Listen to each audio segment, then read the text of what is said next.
شريك لك لبيك إن الحمد والنعمة لك والملك لا شريك لك لبيك لبيك اللهم لبيك لبيك لا شريك لك لبيك إن الحمد والنعمة لك والملك لا شريك لك لبيك لبيك اللهم لبيك لبيك لا شريك لك لبيك إن الحمد والنعمة لك والملك.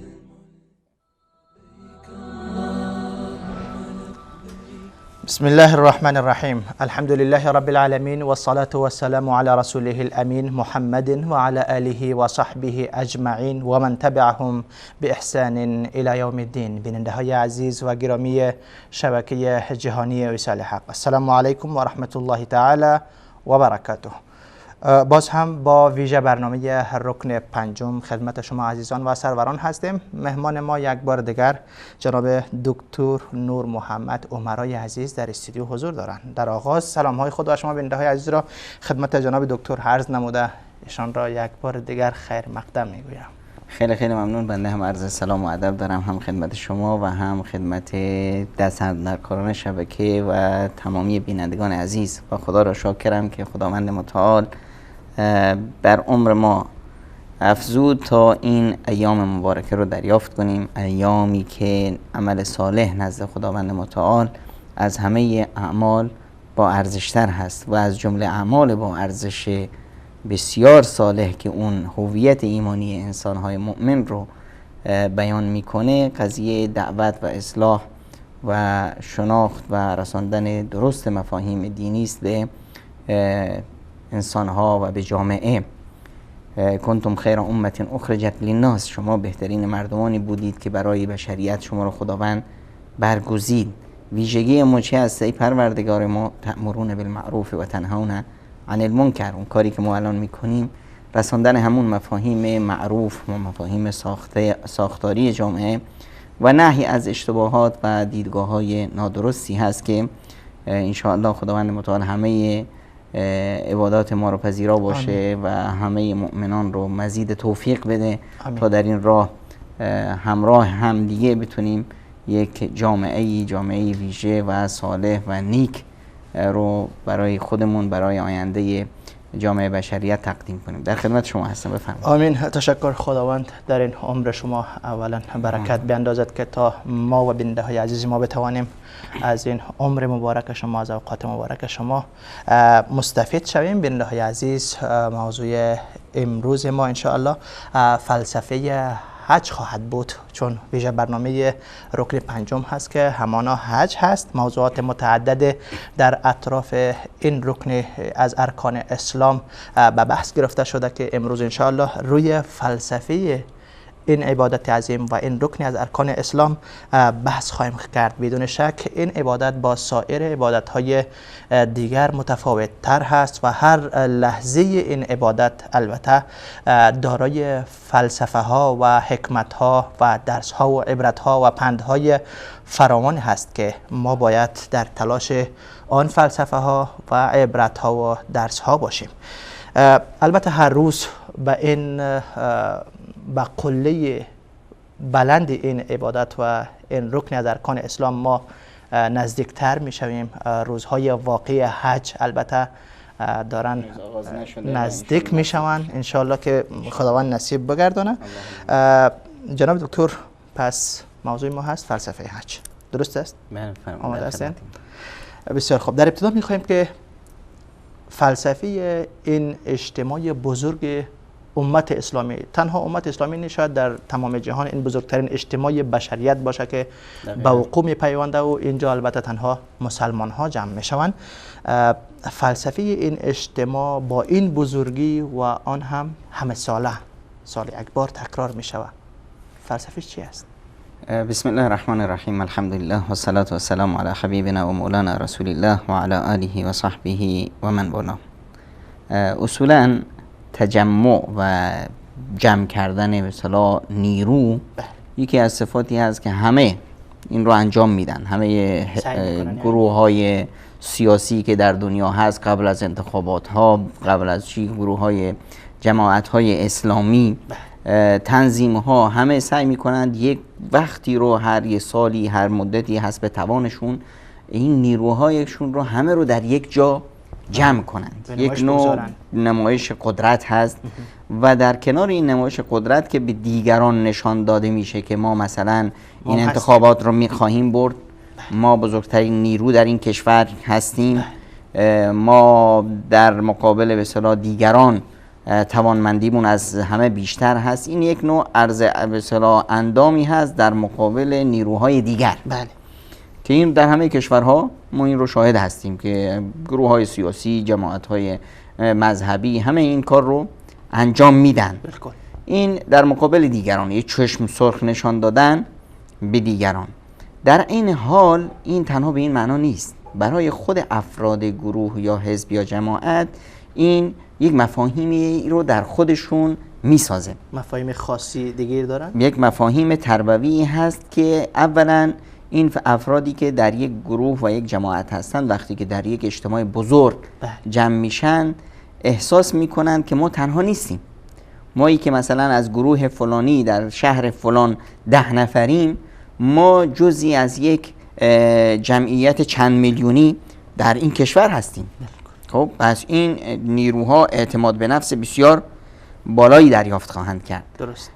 وحشت و توانی که به اصطلاح وحشتی که در نیروها احیانا در مقابل احزاب و گروه‌های دیگه به وجود میاد، این ذوب میشه. ما که احساس میکردیم که در روستای خودمون تنها از این گروه یا از این جماعت ما 5 نفر هستیم، وقتی که در کشور دیدیم که ما بیش از 1 میلیون هستیم، حالا در این روستا ما احزاب دیگه ای داریم که افرادشون از ما بیشترن. درست. اینجاست که من اقلیت در اونجایی که هستم احساس میکنم که من کم نیستم. من جزئی از یک اجتماع، از یک نیروی بسیار بزرگ هستم. درست.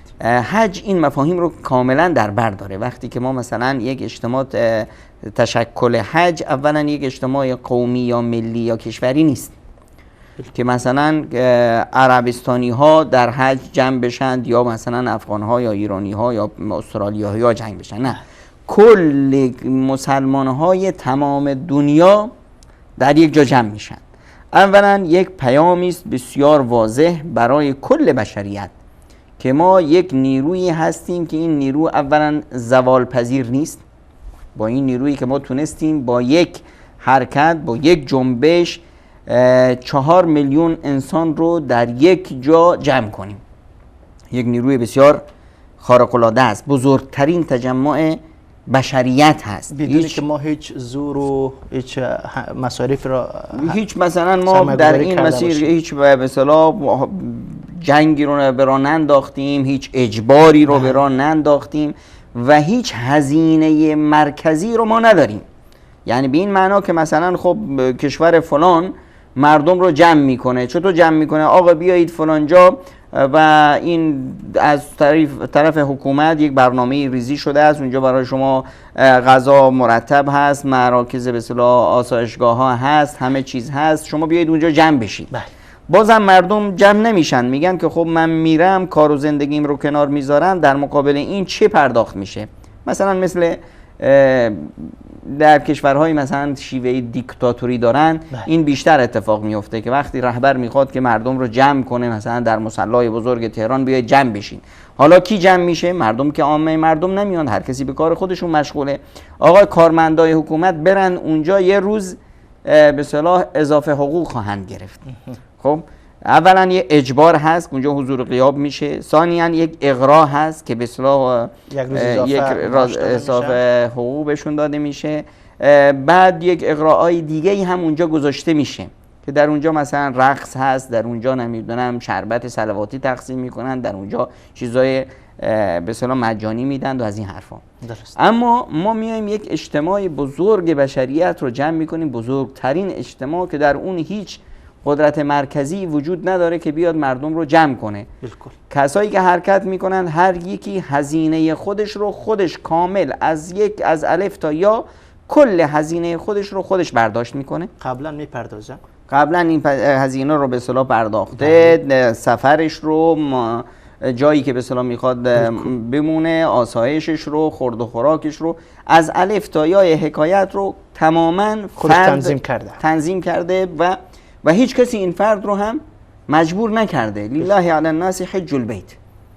خب و خداوند مسئولیت حج خانه خدا رو بر مردم گذاشته.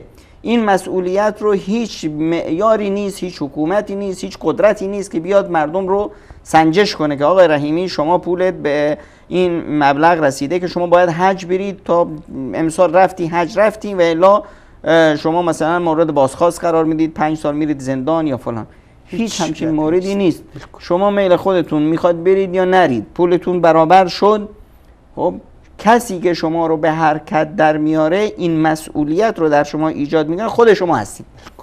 چرا؟ چون خداوند متعال فرمودن لله علی الناس حج البیت لمن استطاع الیه سبیلا. کسی که توانمندیشو داره این مسئولیت بر عهده اون هست. مسئولیت شناس کیست؟ خود فرد. هیچ کسی دیگه اون رو مجبور نمیکنه. حالا ما با این قدرت داریم به اصطلاح قدرت نمایی میکنیم که یک اجتماع 4 میلیونی رو بدون مرکزیت و رهبریت خاص این رو به وجود میاریم. بالکل. خب این یک به اصطلاح پیام بسیار واضحی هست برای کل بشریت. بله. که هرگز شما نخواهید توانست این دین رو ریشه‌کن کنید. این امکان پذیر نیست. بالکل. چون که این دین علاوه مثلا اگر این رهبریت خاصی می داشت، خب ما رهبر رو گردن زدیم، مثل قدیما که مثلا خلیفه مسلمان ها بود. خب خلیفه رفت، اسلام نرفت. بالکل. حالا این خلیفه حتی اگر ابوبکر صدیق باشه، بیشتر از ابوبکر صدیق باشه، حتی اگر رهبریت خود پیامبر اکرم صلی الله علیه و سلم باشه، بالکل، پیامبر رفت، اسلام نرفت بدون شک. خب این معنا رو حضرت ابوبکر صدیق با قامت بلند ایستاد جلوی بشریت، داد زد: من کان یعبد محمدا فإن محمدا قد مات و من کان یعبد الله فإن الله حی لا یموت. کسی که فکر میکنه این دین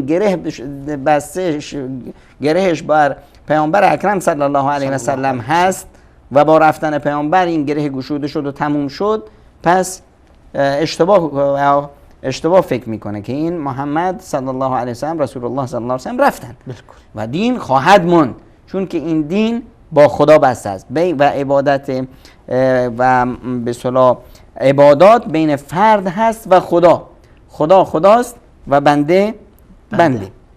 خب این یک پیامی هست که برای عالمیان هست. درست. یک پیام دیگه ای که در اعتماد به نفسی که داخل افراد به وجود میاد. خب من مثلا از یک اقلیت مظلوم مستحد مستضعف به نام اهل سنت ایران با 20-25 میلیون جمعیت در یک جمعیت بزرگتر 80 میلیونی زیر فشار، زیر ظلم، زیر ستم که از کل حقوق و خواسته های خودم محرومم، میام به حج. یک اقلیت دیگه، یک انسان مظلوم زیر فشاری از غزه میاد به حج.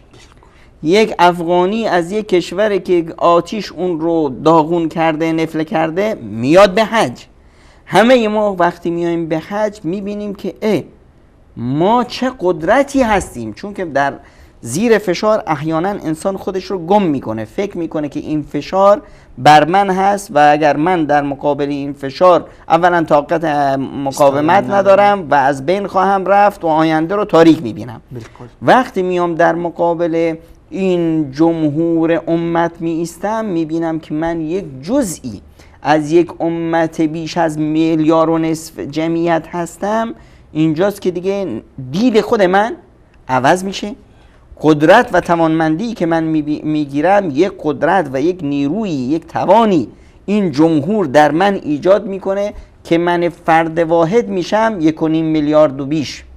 شما تصور کنید یک امپراتوری بسیار بزرگ به نام روسیه میاد به جنگ یک کشور کوچیک که هیچ سرمایه بزرگی نداره، هیچ قدرت بزرگی نداره، به نام افغانستان. افغانستان یک کشور قوی نیست. بالکل.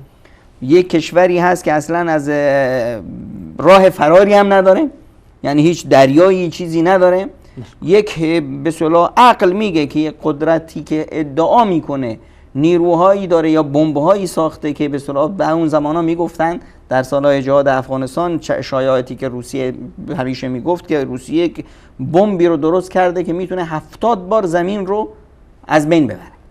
خب این کشوری که همچنین ادعاهایی داره در مقابل افغانستان شکست میخوره. این چطور تونست این ملت افغان که چند میلیون بیشتر نیستن و نصفشون با روسیه هستن، خب یعنی جزء اندکی از ملت افغان چطور تونستن این امپراتوری بزرگ دنیا رو شکست بدن؟ در واقع این افغان نبود که این رو شکست داد، این افغانی بود که خودش رو جزئی از امت 1.5 میلیارد میدونست. وقتی افغانی میرفت در جلو سینه رو سپر میکرد جلوی تانک دشمن، به این فکر نبود که اگر من افغانی افتادم به زمین، دین به زمین خواهد افتاد. به این فکر میکرد که وقتی من میافتم زمین، پشت سر من 1.5 میلیارد دیگه امت هستن.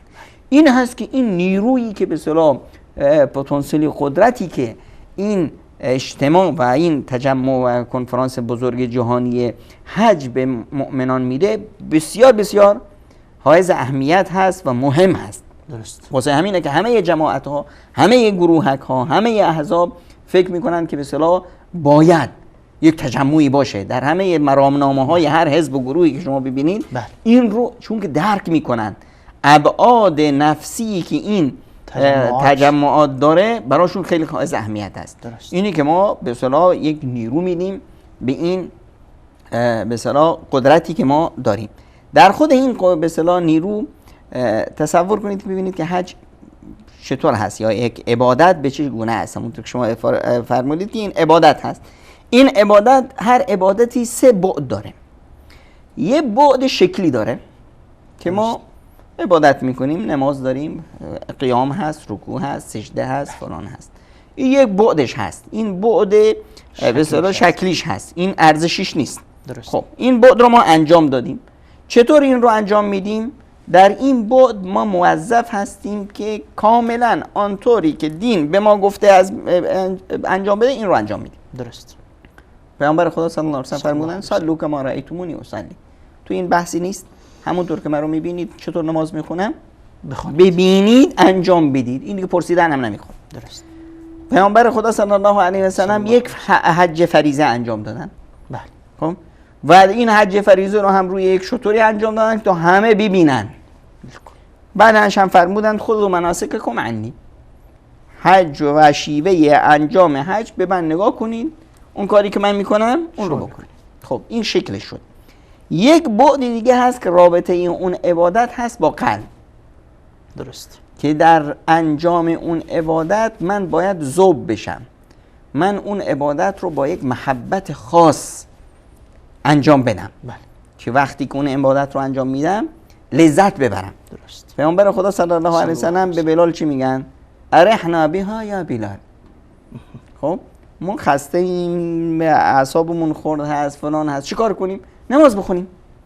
نماز یک آرامش به ما میده. خب در حج که میاییم، در خود به اصطلاح عبادت هایی که ما انجام میدیم، مثلا در مسجد محلمون وقتی نماز میخونیم، تو منطقه ما 2-3 هزار جمعیت هست. تو مسجد چقدر هست؟ 100 نفر، 200 نفر. یعنی از بین 2000 جمعیت 100 نفر آمد به مسجد. بالکل. یعنی کمتر از 1%. خب پس چی شد؟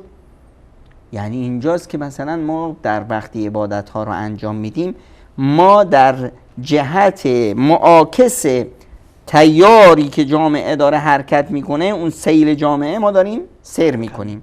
خب سیر کردن در مقابل به اصطلاح سیر جامعه، در عکس حرکت سیر جامعه، احیانا ما رو با شکست روبرو میکنه، احیانا ما مقاومت نمی کنیم. اون به اصطلاح نیروی ما احیانا دچار یک نوع تزلزل میشه.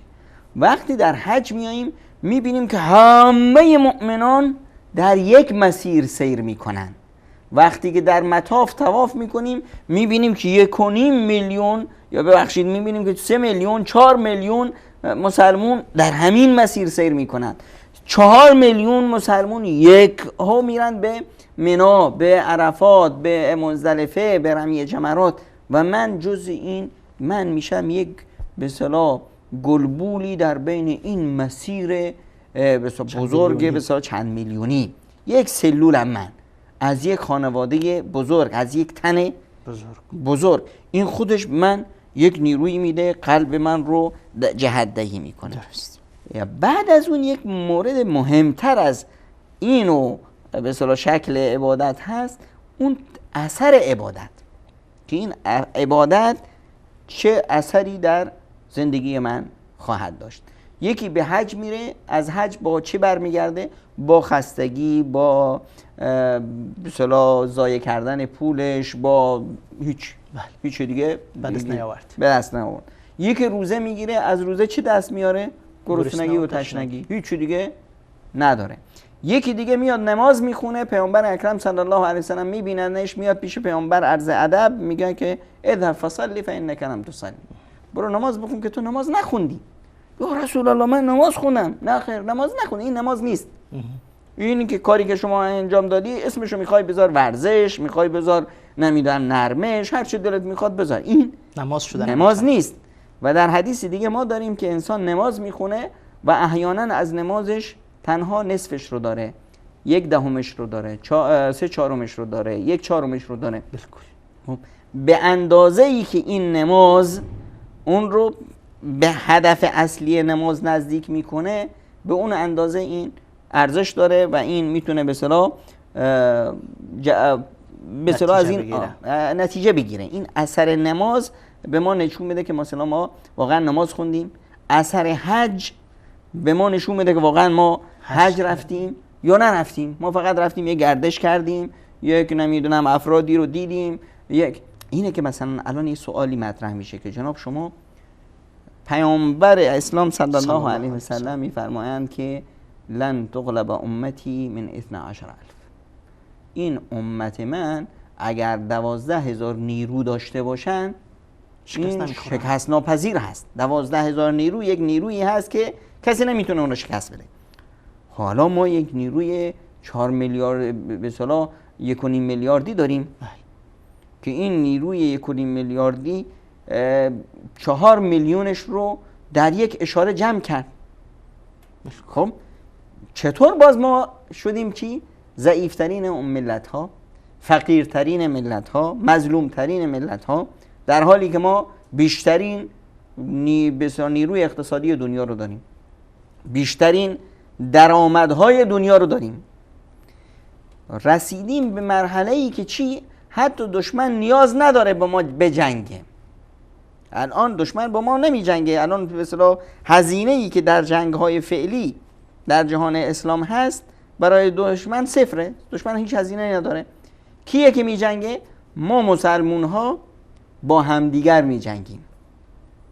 ما مسلمون ها با همدیگه می جنگیم، اسلحه از دشمن می خریم، بعدش میاییم از دشمن خواهش میکنیم که بیا تدخل کن در وضع ما. دشمن بعد میگه که به شرطی میام که اینقدر به من هزینه بدید و اینقدر بها بدید.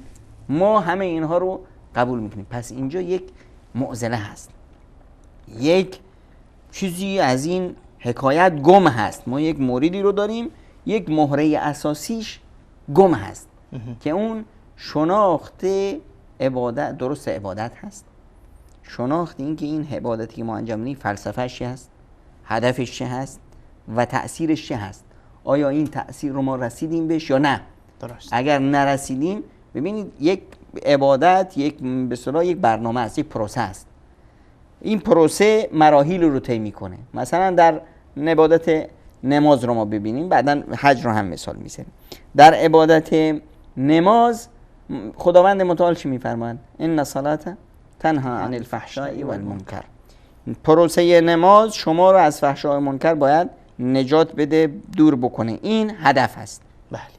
برای این پروسه خیلی چیزا نیاز داره.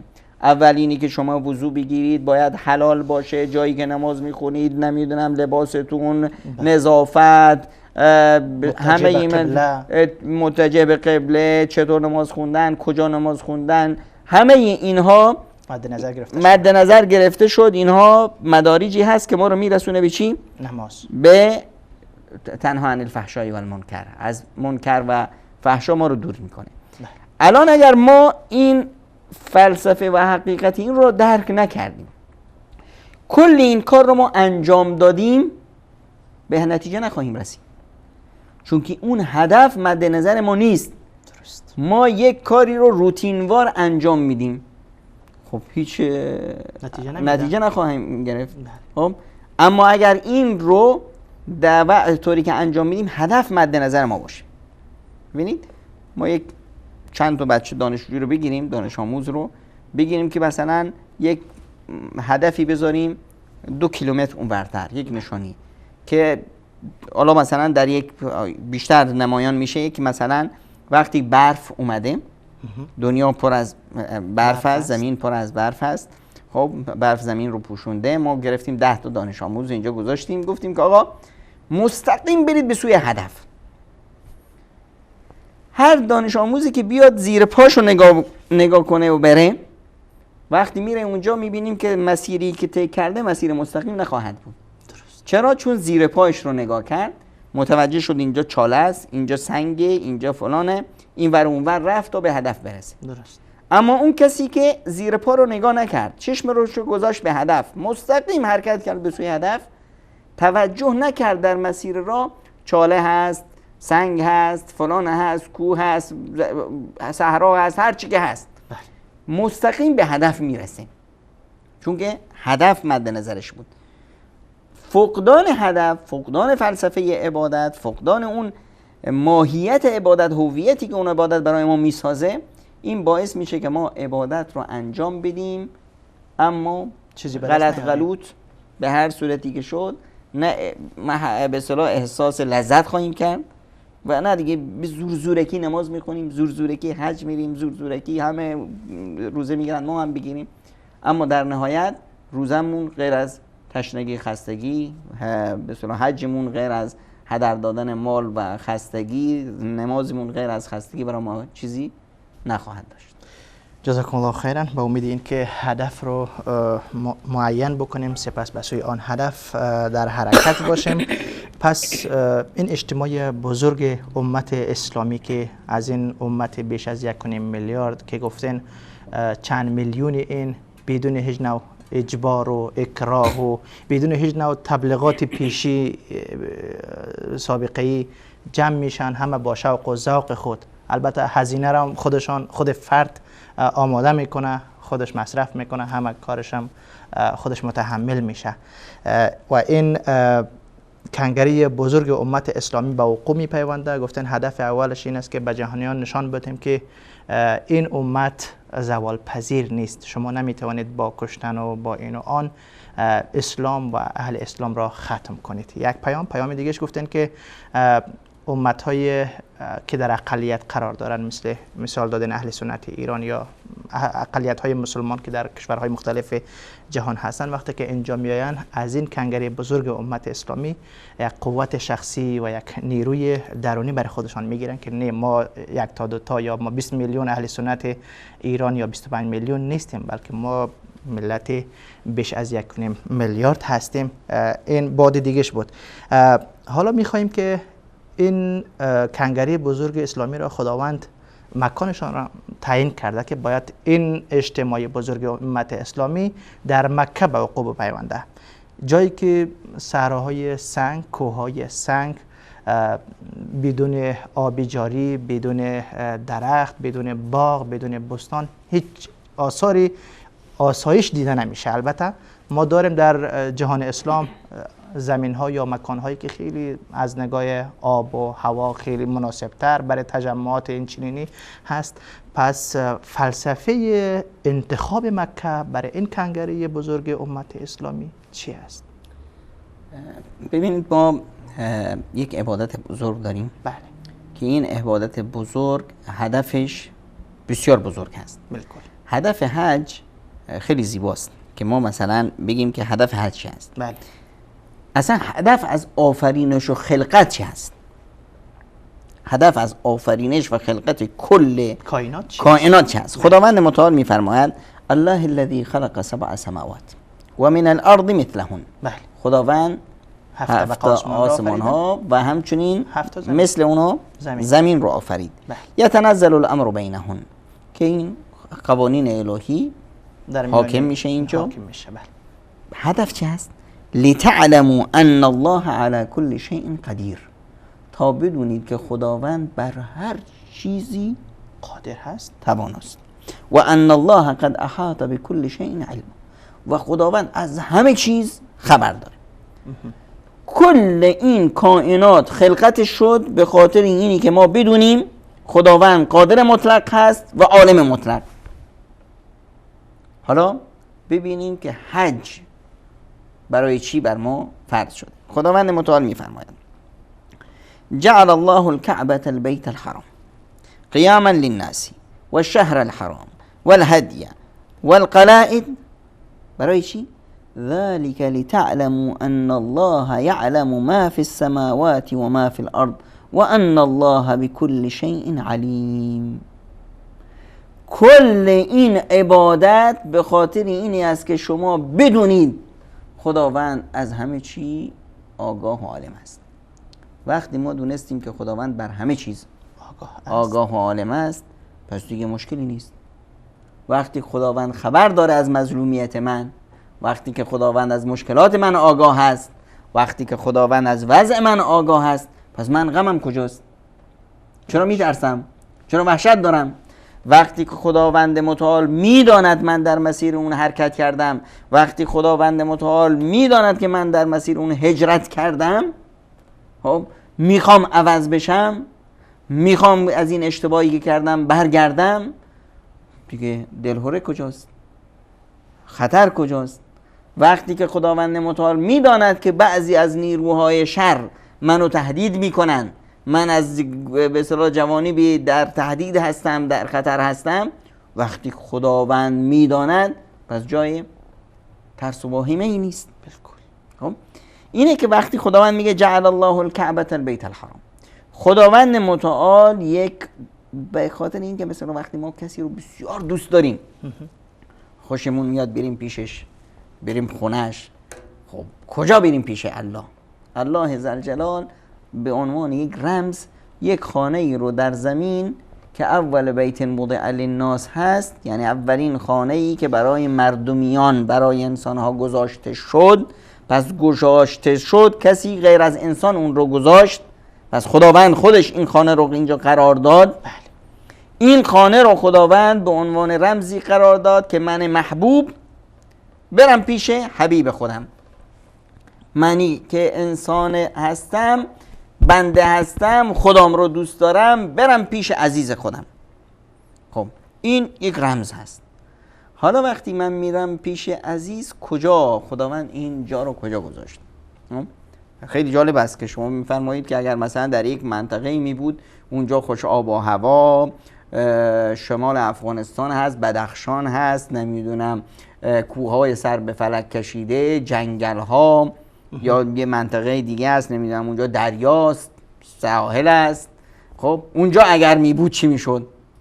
اونجا اگر می بود ما برای خیلی چیزا میتونستیم بریم، برای خوشگذرانی میتونستیم بریم، برای نمیدونم سیر و سیاحت میتونستیم بریم، برای خیلی از اهداف دیگه میتونستیم بریم.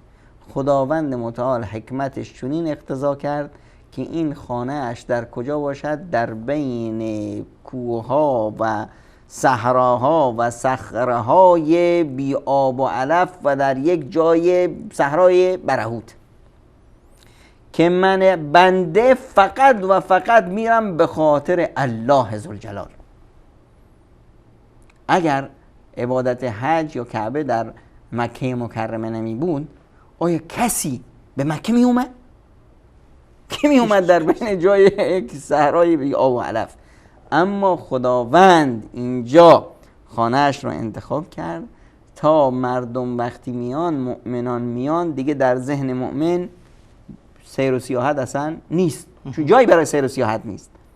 در ذهن مؤمن این نیست که کشور من آب و هواش گرمه، من برم یک استراحتی بکنم در این منطقه خوش زیبا. نه، میام در یک منطقه ای که گرمیش بالای 50 درجه است.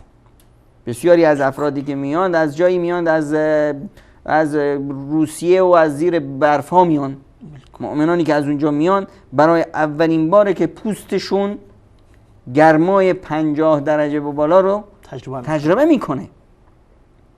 میاد با همه این سختی ها، میاد با همه این مشکلاتی که در مسیرش هست، میاد. چرا میاد؟ چون میاد که خدا رو میخواد و در دنبال خداست. و اینجا هم که میره به اصطلاح به مکه مکرمه و به اون وضعیت، یک لذتی میبره، یک احساس سعادتی میکنه که هرگز تو کشورش در هیچ جا نکرده است. خداوند متعال میفرماید ولی من خاف مقام ربه جنتان. برای اون انسان تقوا پیشه 2 بهشت هست، یکی بهشت آخرت، یکی این بهشتی که اینجا لذتش رو میبره. در دنیا بعضی از علما میگن که در دنیا بهشتی است خدا را که اگر کسی داخل بهشت الهی دنیا نشه وارد بهشت آخرت نخواهد شد. این بهشت قلب هست، بهشت دل است، بهشت احساس سعادت و خوشبختی است. این بهشت رو خداوند متعال لذتش رو به حاجیان میچشونه. اون حاجی که از منطقه خودش آمده است در اونجا خیلی مشکلات داشت.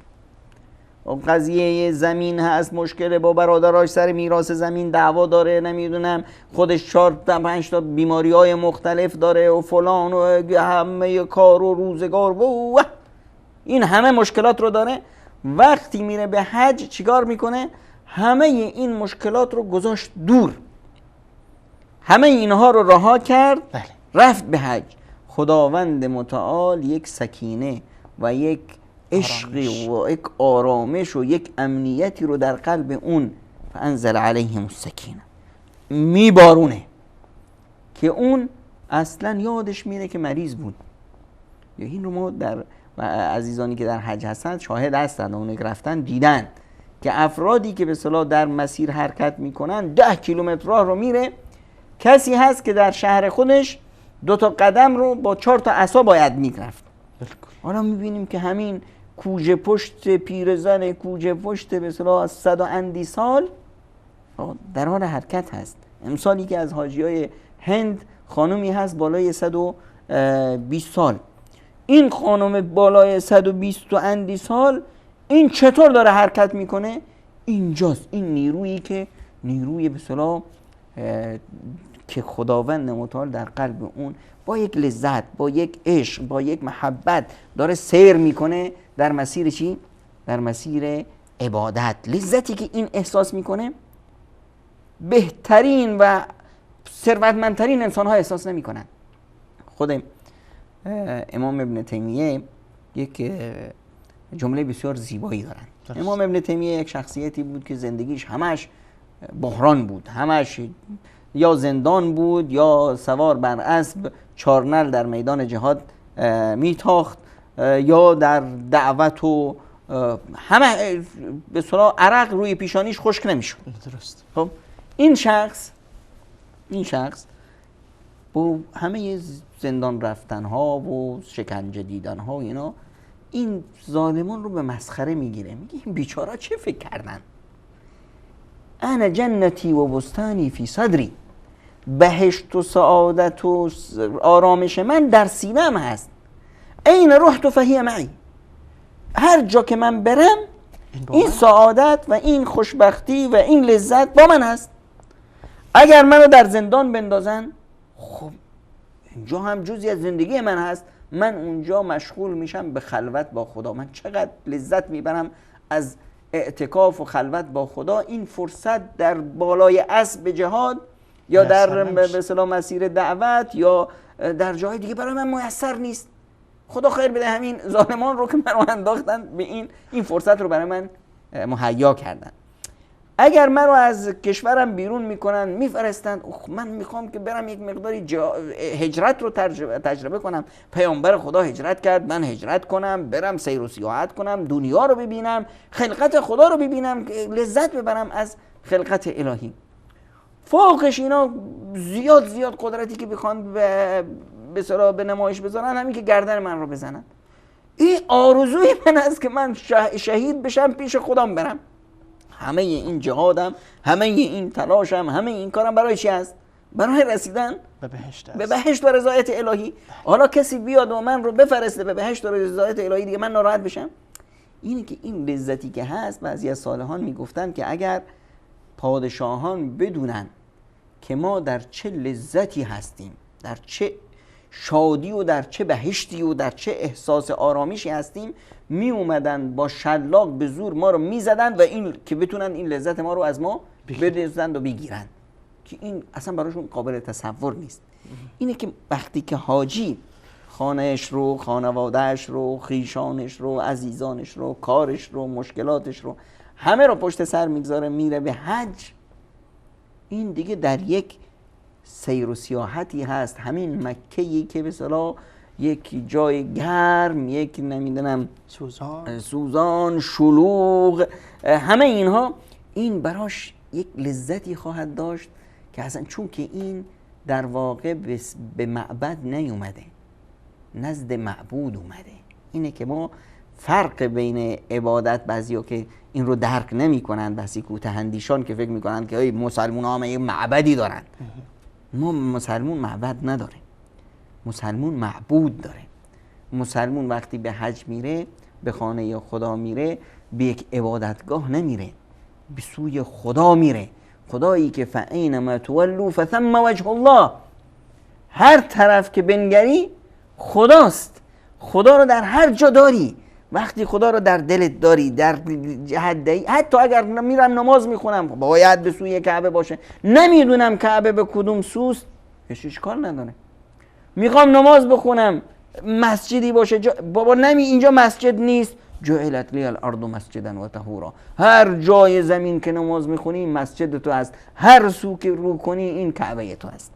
یعنی اینجا چون که اینجا جا مهم نیست، معبد مهم نیست، معبود است که مد نظر مؤمن هست.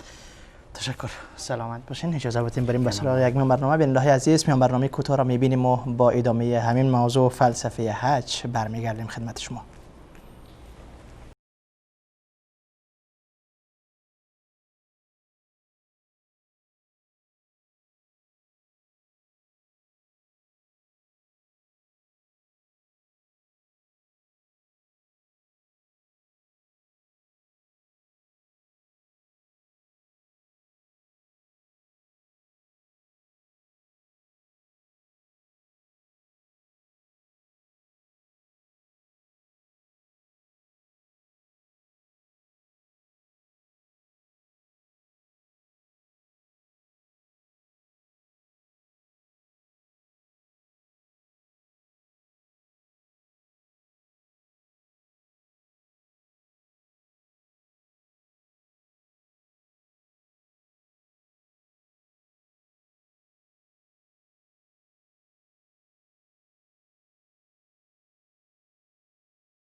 لبيك اللهم لبيك لبيك لا شريك لك لبيك إن الحمد والنعمة لك والملك لا شريك لك لبيك لبيك اللهم لبيك لبيك لا شريك لك لبيك إن الحمد والنعمة لك والملك. با سلام مجدد خدمت شما بیننده های عزیز و گرامی، با موضوع فلسفه حج در ویژه برنامه رکن پنجم خدمت شما هستیم. البته قبل از اینکه به میان برنامه برویم، جناب دکتر نور محمد عمرای عزیز در مورد فلسفه این اجتماع بزرگ امت اسلامی که همه ساله رخ میدهد صحبت کردن و سپس هدف از حج و همچنان انتخاب و اختیار مکه مکرمه که یک سرزمین بی آب و گیاهی است برای این اجتماع بزرگ امت اسلامی چه فلسفه داشت، فلسفه های آن را جناب دکتر بیان کردن. البته جناب دکتر یکی از چیزهایی که در حج هست آیاتی که شما بارها تلاوت کردین ولله علی الناس حج البیت من استطاع الیه سبیلا، با این من استطاع الیه سبیلا خداوند این فریضه یا این عبادت و حج را مخصوص و مال ثروتمندان قرار میده. کسانی که مال دارن، توانایی مالی و بدنی دارن، مخصوص این هاست. فلسفه تخصیص دادن حج با ثروتمندان فلسفه چیست؟ در حقیقت کل دین اسلام با چیزی به نام فقر در تضاد هست. ما هیچ چیزی اصلا فقر رو برخلاف اون تصوری که بعضی از مؤمنان دارن که فکر میکنن که خداوند از فقیر خوشش میاد، آدم فقیر باشیم فلان، این خلاف فهم درست از دین هست. دین کلا با فقر در دشمنی است. در روایات داریم که کاد الفقر ان یکون کفرا، که فقر با کفر نزدیکی و برادری داره، نه با اسلام. دین ما اصلا دینی است که دین سعی هست، دین تلاش هست، دین رزق و روزی به دست آوردن هست، دین غنی است، دین هست که انسان رو تشویق میکنه به این که ثروتمند و غنی باشه. و در عین حال که تشویقش میکنه که ثروتمند باشه، تذکر میده که این مال برای انفاق هست، این مال رو در دل جا نده، در دستت بگذار. درست. خب باز طبیعت بشر هست که هرچه انسان ثروتمند باشه، در طبیعت زندگی افرادی هستند که میمونن و این هم عبادات رو به این صورت راهکاری برای انجام عبادات هم به وجود میاره. وقتی که مثلا ما میگیم زکات، زکات یک رکنی از دین هست. بالکل. و این رکن ویژه ثروتمندان هست. بالکل. ویژه اون کسی هست که مقداری از مال داره که در طول این سال، این یک سال کامل این مالش بوده و هیچ نیازی بهش پیدا نکرده. یعنی یک انسانی هست که ثروت زیادی داره. وقتی میگیم حج عبادتی هست که فقط یک ثروتمند توانمند میتونه انجام بده، هم قدرت بدنی داره هم قدرت مالی. بله. پس یک ثروتمند خوبی هست. پس دو تا رکن بزرگ و عمده اسلام بر مال بسته است. پس اینه که دین اسلام یک دینی است که تشویق میکنه. شما میخواید ارکان پنجگانه اسلام رو به جا بیارید، نمیتونید مگر اینی که یک مؤمن ثروتمند باشید.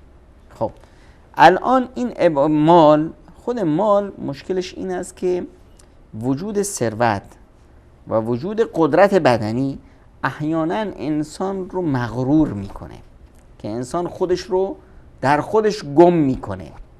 دیگه خداوند بنده رو بنده میخواد و همیشه هم اینطوری هست که بنده بنده است، خدا. این باید واضح و روشن باشه در طبیعت بصری و در طبیعت مؤمن.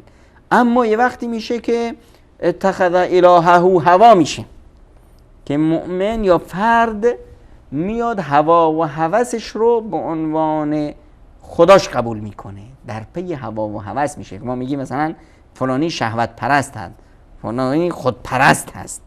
خودپرست و شهوت پرست، این مصطلحاتی که ما ساختیم، این همون انعکاس اتخذ الهه هوا هست که هوا و هوس خودش رو به عنوان معبود قرار داد. دنبال هوا و هوس خودش هست. بالکل. اتباع از یه چیزی یعنی عبادت اون. و خداوند متعال ما رو چی میخواد؟ پیامبر اکرم صلی الله علیه و سلم میفرماید بهترین چیزی که من و پیامبران پیش از من گفتن چه هست؟ لا اله الا الله وحده لا شریک له له الملک و له الحمد و هو علی کل شیء قدیر. هیچ الهی نیست مگر الله یکتا، لا شریک له، هیچ شریک و هیچ نظیری نداره، له الملک، ملک و زندگی و تمام خلقت از اون است، و له الحمد، و حمد و ثنا تنها سزاوار اون است، و هو علی کل شیء قدیر، و اون بر همه چیز تواناست. وقتی که من بنده میام این اعتراف رو میکنم، این اقرار رو میکنم در مقابل خداوند متعال که من یک بنده هستم، اون وقت است که پیش خدا عزیز میشم. بالاترین عزت و شرافتی که یک فرد در نزد خداوند به دست میآوره رتبه بندگی است.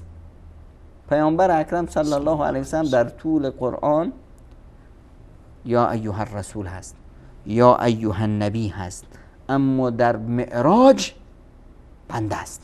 سبحان الذی اسری بعبده، به بندش. این بزرگترین چیزی که پیامبر بهش افتخار میکنه. بهترین از نامه ها نزد خداوند متعال چه هست؟ عبدالله و عبدالرحمن، بنده الله. این صفت بندگی. در مسیر زندگی انسان وقتی که ثروتمند میشه چی میشه؟ احیانا دنیا یک حد فاصلی قرار میگیره بین بنده و پروردگارش. دنیا بنده رو از پروردگارش دور میکنه. حالا شما هم نگاه کنید، در دنیا بیشترین جایی که رفاه هست، ثروت هست، در اونجا بیشترین نافرمانی خدا رو ما اونجا میبینیم. در کشوری که مثلا الان در یک کشور مظلوم ترین جای دنیا، مثلا بگیم غزه، فلسطین، در فلسطین وقتی میری مسجد رو چی میبینی؟ پر از مؤمنان. در زیر فشار، در زیر ظلم، در زیر بدبختی و فلاکت، مؤمنان عقلشون خیلی وقت کار میکنه اونا رو به خدا وصل میکنه، که اونا میدونن که کنی که تنها به داد ما میرسه خداست. این ندای فطرت هست. حتی یک کافری هم وقتی که میره تو دریا، وقتی که کشتی در حال غرق هست، دیگه الان یادش میره که بتی داشت و الهی داشت و امام زمانی بود و نمیدونم چی بود، همینجا یا الله، اونجا یاد الله میفته. مخلصین له الدین، با اخلاص به طرف الله تعالی برمیگردن، چون که این ندای فطرت هست. و جایی که ثروت هست، جایی که رفاه هست، فلان هست، خیلی وقتا این رفاه باعث میشه که انسان از بین بنده و خداش یک سدی ایجاد بشه. حالا این عبادت حج میاد. عبادت حج میاد برای ثروتمندان. برای فقیران عبادت حج ما نداریم. درست. برای ثروتمندان تا این مال و این ثروتی که باعث میشه سدی بشه بین توی بنده و خدایت، این رو سرش سوار شو و این رو به طرف پروردگارت جهت دهی کن. بنده من، این به اصطلاح ثروتمند شدی، توانمند شدی، الان حکم الهی است، لله علی الناس حج البیت من استطاع الیه سبیلا. خداوند بر بنده خودش که توانمندی داره حج رو فرض کرد. خب پیامبر اکرم صلی الله علیه و سلم هم روشن فرمودند که دیگه نشه که یک بنده تأخیر بندازه، چون که نمیدونی که این زندگی تا که با تو همراه هست. بالکل. اینجاست که پیامبر اکرم صلی الله علیه و سلم فرمودند که کسی که توانمندی رفتن به حج رو داره و حج نمیره، فلیموت یهودی انشاء او نصرانی. این میخواد یهودی بمیره، میخواد مسیحی بمیره، میل خودش، از ما مسلمان ها دیگه نیست. حضرت عمر رضی الله عنه میفرمودند اگر من بدونم کسی توانمندی رفتن به حج رو داشت و به حج نرفت و مرد، به من اطلاع بدید که من سر جنازش نماز نخونم، چرا که این دیگه من شک دارم که این مسلمون هست یا نیست که خداوند به تو ثروت داد، به تو توانمندی داد و نرفتی و این عبادت خاص توست. و از خواست حکمت الهی بر این رفت که مثلا عبادت ها رو ما کجا انجام میدیم؟ در هر جایی که دلمان بخواد. در شهر خودم نماز میخونم، در خانه خودم اگر مسجدی بود در مسجد محله نماز میخونم، اگر در مسجدی نیست چند نفر جمع میشیم در خانه خودمون جماعت میخونیم. خب خانه نبود در صحرا هست در صحرا جماعت میخونیم. روزه هر جا که بودیم روزه میگیریم. زکات هر جا که بودم زکاتم رو میدم. اما حج هر جا که بودم حجی نیست. باید این حج همراه باشه با یک مشقتی.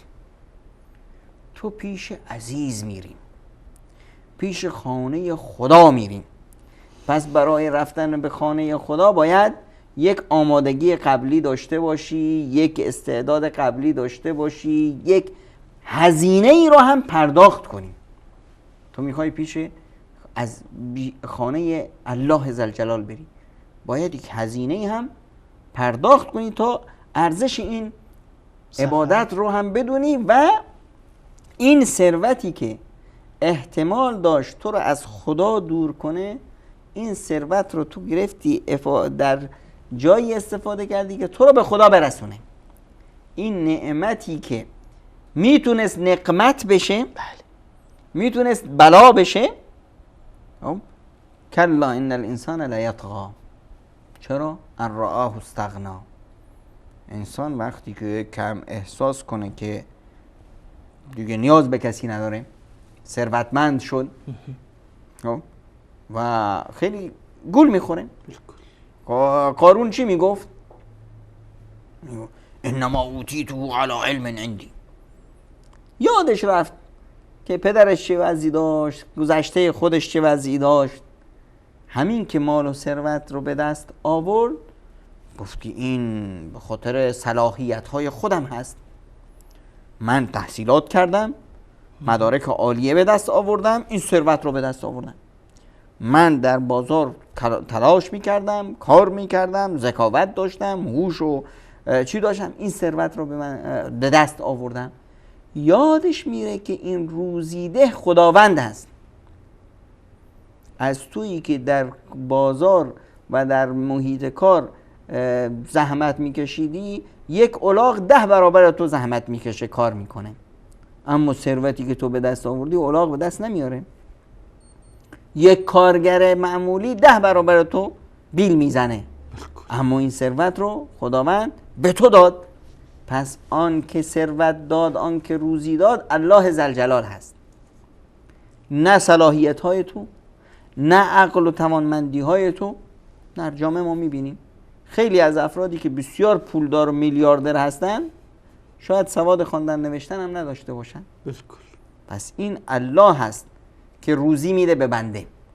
بنده اسباب رو میگیره، تلاش خودش رو میکنه، اما در نهایت روزی رو کی میده؟ الله میده.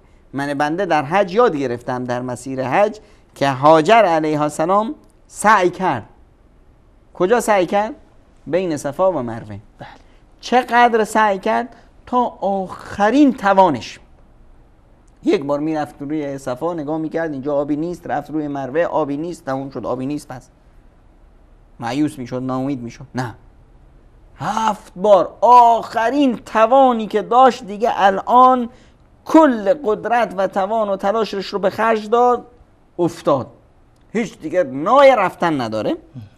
در اینجاست که خداوند روزی داد. فمن مضطر وقتی که بیاد انسان به وقت اضطرار بده، فمن یجیب المضطر اذا دعاه. کیه که اون انسانی که دیگه در نهایت نیاز قرار گرفته و هیچ نایی برای حرکت نداره رو روزی میده؟ الله. خب من بنده تلاشم رو میکنم، روزی به دست میارم، اما این روزی دهنده الله هست. الله از تلاش من روزی نمیده، الله از چون که رزاق هست روزی میده. همونطور که من رو روزی میده، این حیوانات و این جمادات، این درختان رو که اصلا حرکت نمیکنن هم روزی میده. خب این درختایی که هستن از کجا روزی میکنن؟ تکانی که نمیکنن، سعی هم نمیکنن، خداوند بهشون روزی میده. یک خب روزی، این روزی نشه که چشمای منو ببنده. احیانا انسان چون که خودش رو گم میکنه، این نعمت بلای جانش میشه، نقمت میشه. اینجاست که خداوند متعال عبادت حج رو برای ثروتمند قرار میده که توی ثروتمند این نعمت رو نگذار که نقمت بشه، نگذار که بلای جانت بشه. بجای این که این نعمت، این مال و ثروت بر تو سوار بشه و کمر تو رو بشکنه، تو بر این مال و ثروت سوار شو و برو به حج. وقتی که رفت ثروتمند به حج، ثروتش کجاست؟ ثروتش رو پشت سرش باید بگذاره، چون که همراهش نمیتونه ببره. نمیتونه که نمیدونم این همه ماشین ها و این قصر ها و این باغ ها و این ساختمان ها و آپارتمان ها و دارایی هاشو با خودش ببره. چی با خودش میبره؟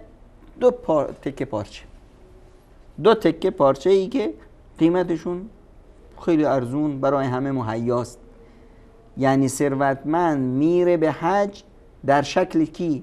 در شکل سایر مسلمون ها، فقیر و غنی و هر کی باشه اونجا همه هم شکل و هم قیافه و هم دو تکه پارچه بیشتر با خودش نداره. یعنی این ثروتمند میدونه که این مالم در آخر با من نخواهد آمد. اینجا من خودم به اختیار خودم ترکش کردم و دارم به سوی خانه معبود میرم. یک روزی خواهد آمد که همین لباس رو به اجبار بر تن من میکنن، اینجا به اختیار خودم در تن کردم، و من رو از مال و زندگیم به اجبار میکشن و میندازن در یک گودال، در یک گودال میندازن. همین عزیزانی که امروز میان تا فرودگاه به من میگن به سلامت استقبال میکنن، این عزیزانی که از من استقبال میکنن همین ها هستند که خاک بر سر من میریزن در زیر گودال. الان من دنیام رو پشت سر خودم با اختیار خودم رها کردم، میرم به حج، امیدی دارم که بر میگردم و مال ثروتم باز مال من هست. اما یک روزی خواهد آمد که من رو با همین لباس کفن به زیر خاک می اندازن. امروز من رو استقبال و بدرقه کردن، فردا رویم خاک می ریزن همین عزیزان، و این ما دیگه اون وقت امیدی هم به بازگشت نیست و امیدی هم به دریافت این ثروت نیست. همه این ثروت میره به دست افرادی که پشت سر من ماندن، ثروت من رو بالا خواهند کشید، بین خودشون تقسیم خواهند کرد، شاید یک دعای خیری هم به حق من نکنند، شاید 100 تا نفرین هم بکنند که این انسان نمیدونم چی شد، رفت مرد، ما برادران رو به جان هم انداخت. چرا این ثروتش رو بیشتر جمع نکرد تا ما بیشتر استفاده کنیم، خوش باشیم؟ خب یعنی اینی که اینجاست که دیگه ثروتمند، خداوند این عبادت رو مخصوص ثروتمند کرد تا این ثروتمند بدونه که مصدر روزی الله ذوالجلال هست و این روزی رو در مسیر عبادت الله ذوالجلال استفاده کنه و نگذاره که این روزی باعث بشه که اون از خدا دور بشه. این روزی اون رو به خدا نزدیک و نزدیکتر بکنه. تشکر، جزاکم الله خیرا. باز هم اجازه بدین بریم به سراغ یک برنامه. بیننده عزیز، میان برنامه کوتاه را میبینیم و برمیگردیم. لبيك اللهم لبيك لبيك لبيك لا شريك لك لبيك لبيك لبيك اللهم لبيك لبيك لبيك لا شريك لك لبيك لبيك إن الحمد والنعمة لك والملك لا شريك لك لبيك لبيك لبيك اللهم لبيك. حج تولدی دوباره.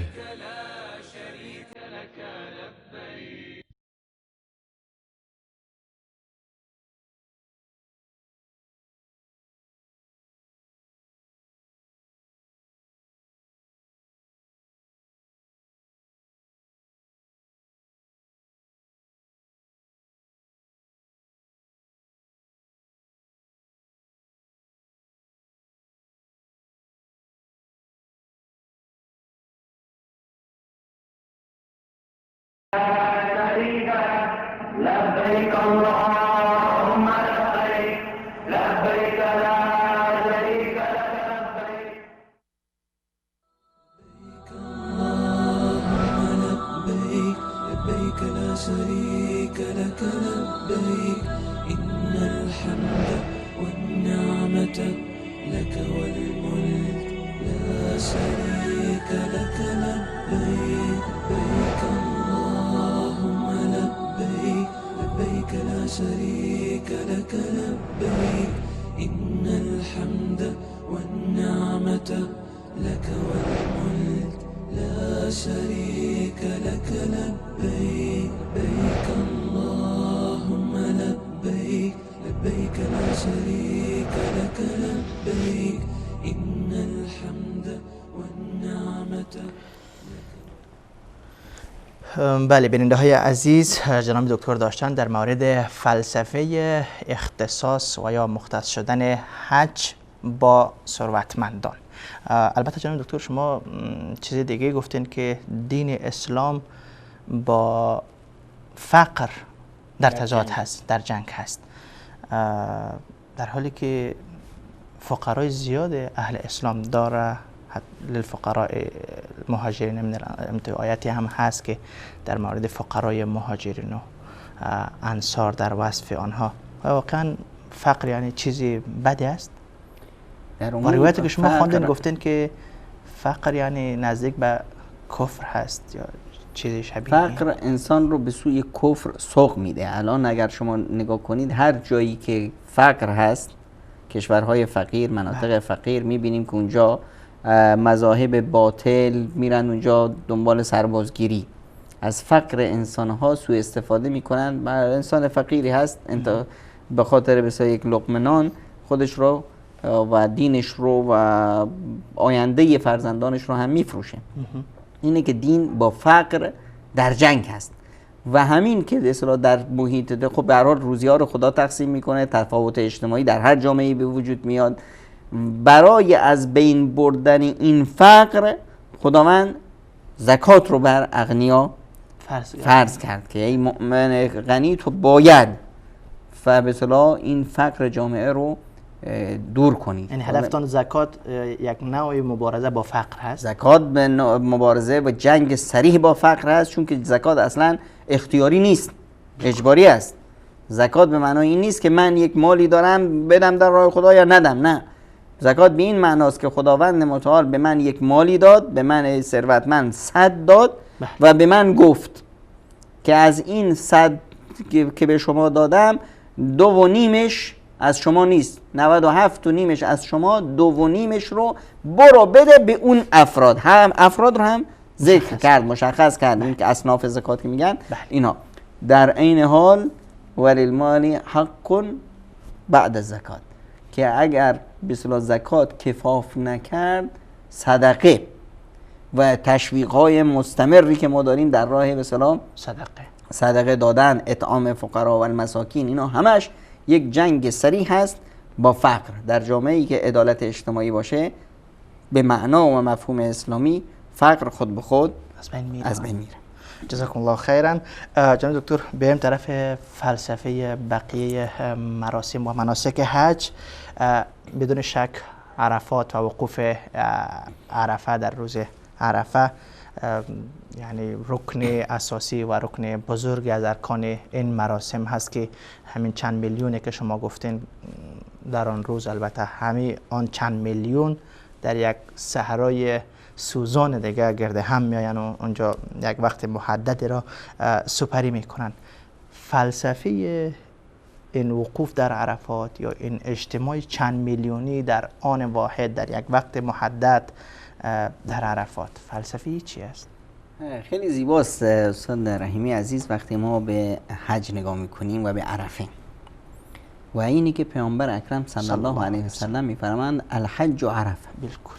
حج همون عرفه است. قبل از عرفه چی داریم؟ قبل از عرفه آمادگی برای عرفه داریم. بالکل. فردا که 8 ذوالحجه هست مؤمنان میرن به منی. بالکل. آقا در منی چه کار میکنید؟ هیچ کار خاصی نمی کنیم. چی کار میگیم؟ فقط آمادگی میگیریم که فردا انگار که سپاه اسلام آمادگی میگیره فردا حرکت کردن به سوی عرفات رو وقتی میبینیم ببینیم یک زیبایی خاص خودش رو داره. اصلا اسم عرفه یکی از اسمای روز عرفه رو بهش میگن روز جایزه. روز جایزه، دریافت جایزه. عبادت ها رو وقتی نگاه میکنیم میبینیم عبادت ها عجیبه. رمضان هست، روزه وقت معینی داره، جای معینی نداره. ما هر جا میتونیم روزه بگیریم. بالکل. اما وقتش همون رمضان هست. عبادت نماز رو میبینیم. عبادت نماز اوقات وقتهای معینی داره. جای مشخصی نداره. هر جا میتونیم نماز بخونیم. بالکل. عمره رو نگاه میکنیم. عمره وقت معینی نداره اما جای مشخصی داره. عمره فقط در پیش خانه خداست. چه وقت؟ هر وقت که دلت خواست. وقتی حج رو میبینیم حج وقت معینی داره و جای مشخصی هم داره. عرفه روزش مشخصه، جاش هم مشخصه. عرفه جاش در مکه نیست.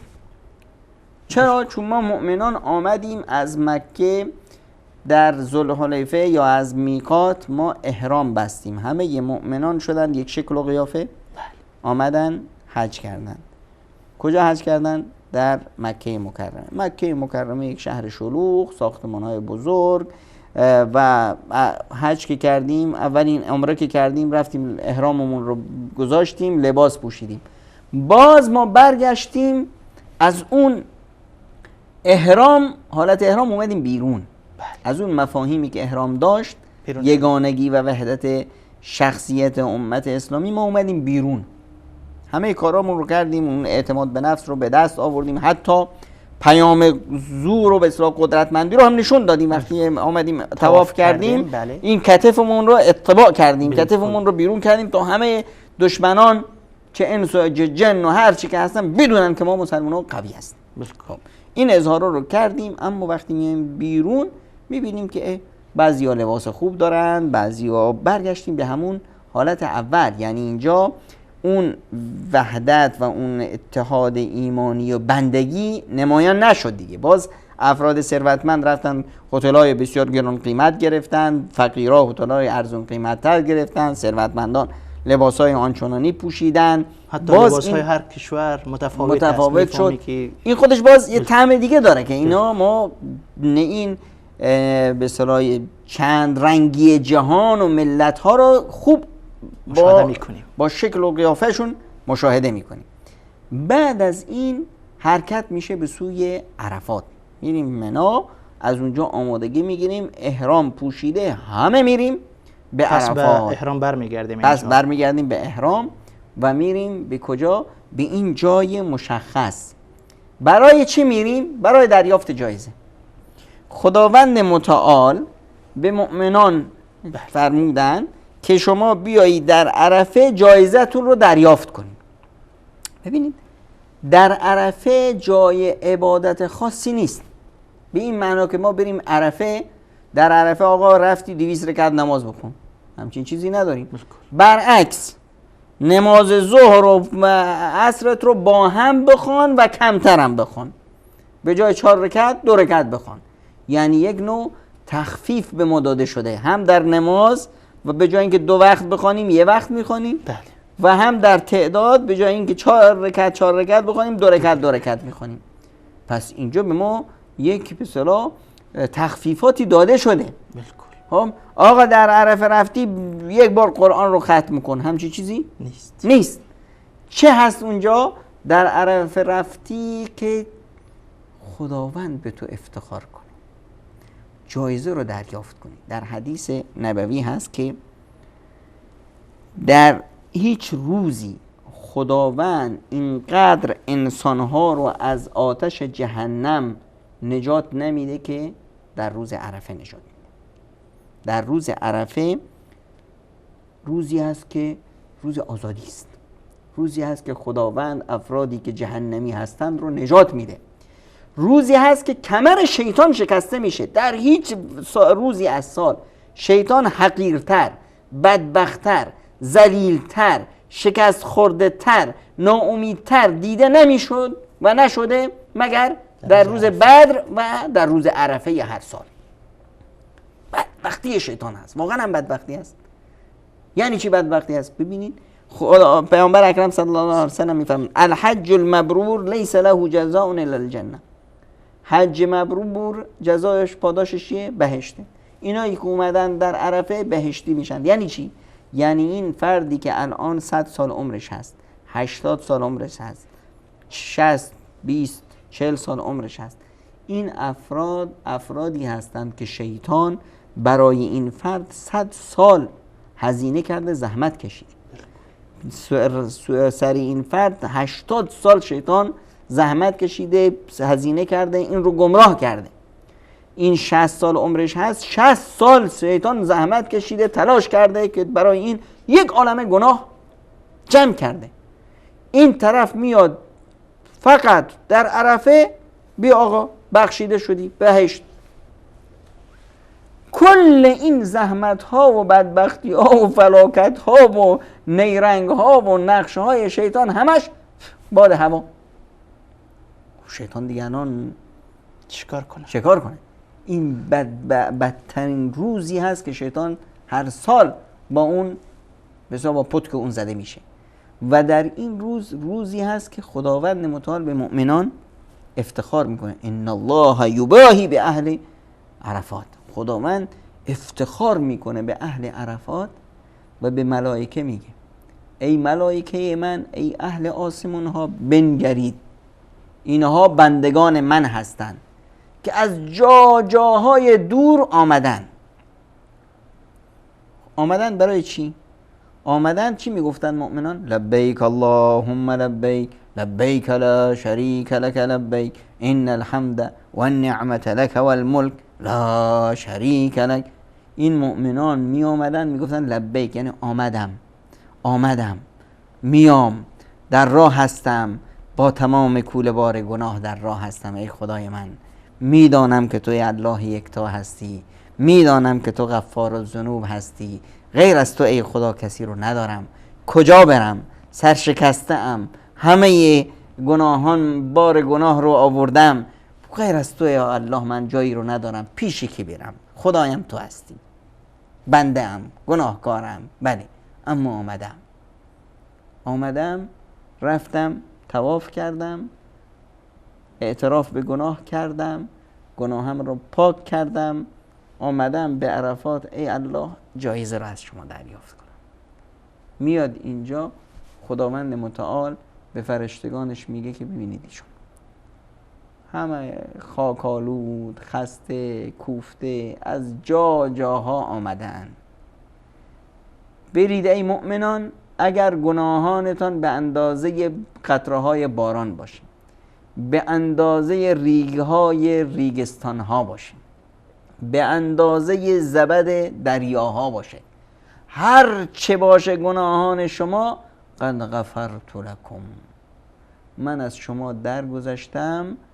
قد غفرت لکم تنها نه، ولی من تشفعون فیه، من شما را هم بخشیدم، حالا که شما اینقدر پیش من عزیزید که هر کسی رو شما شفاعتش کنید اون رو هم بخشیدم.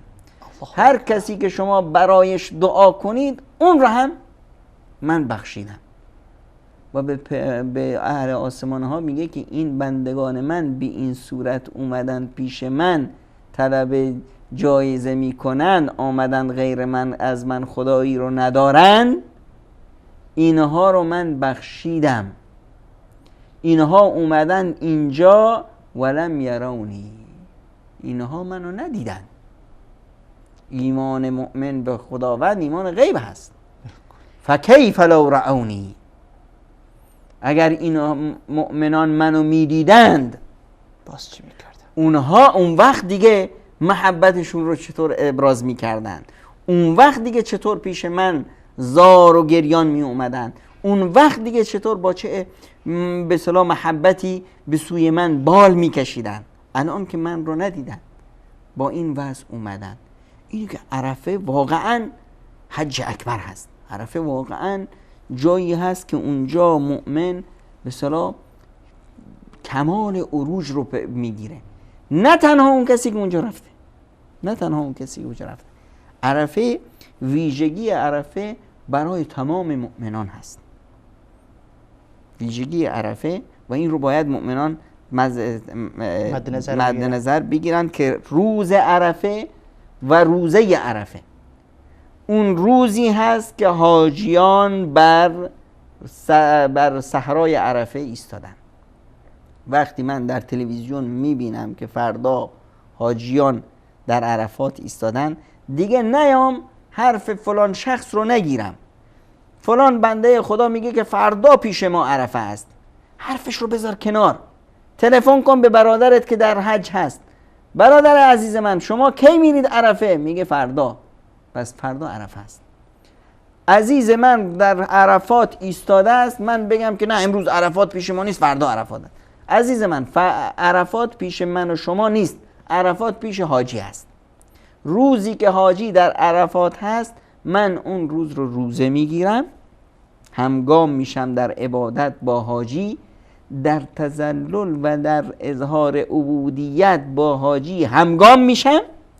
بعد از این رسول اکرم صلی الله علیه و سلم به من مژده میده که روزه عرفه انی احتسب لله ان یکفر السنه التي قبلها و السنه التي بعدها. من امیدم به خداست که روزه عرفه سال گذشته رو هم خداوند گناهانش رو ببخشه، سال آینده رو هم ببخشه. الله اکبر.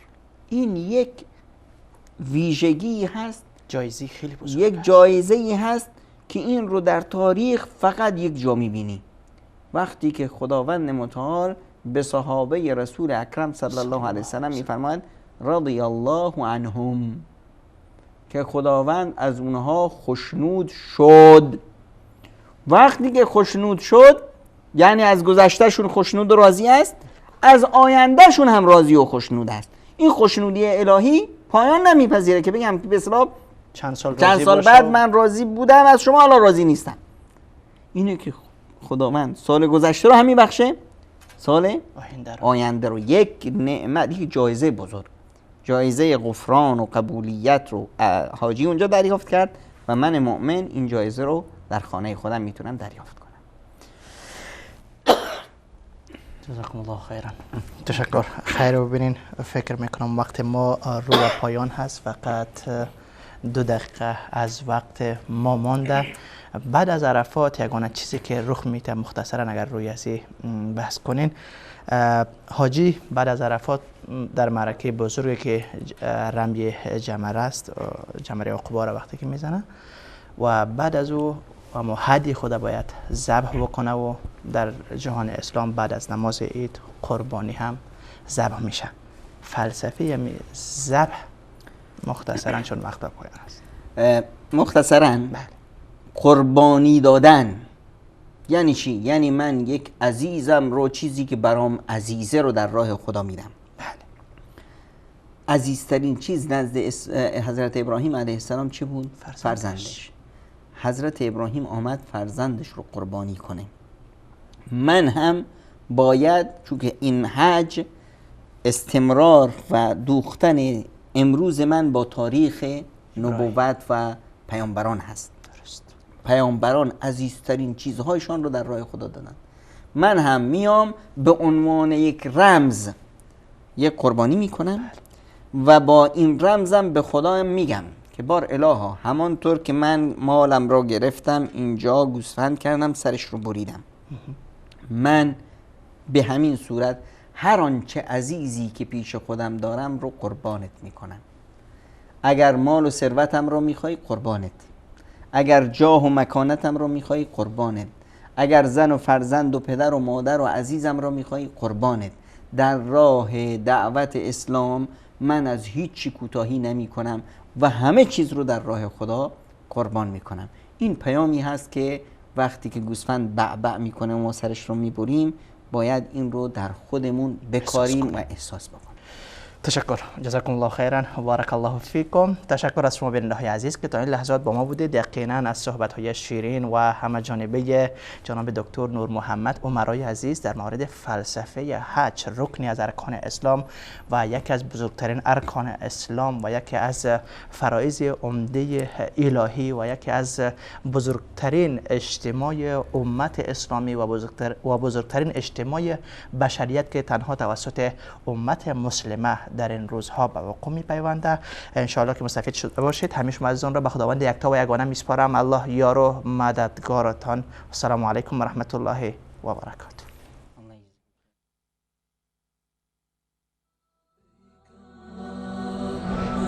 لبيك لبيك لا شريك لك لبيك إن الحمد والنعمة لك والملك لا شريك لك لبيك لبيك اللهم لبيك لبيك لا شريك لك لبيك إن الحمد والنعمة لك والملك لا شريك لك لبيك لبيك اللهم لبيك لبيك لا شريك لك لبيك إن الحمد والنعمة لك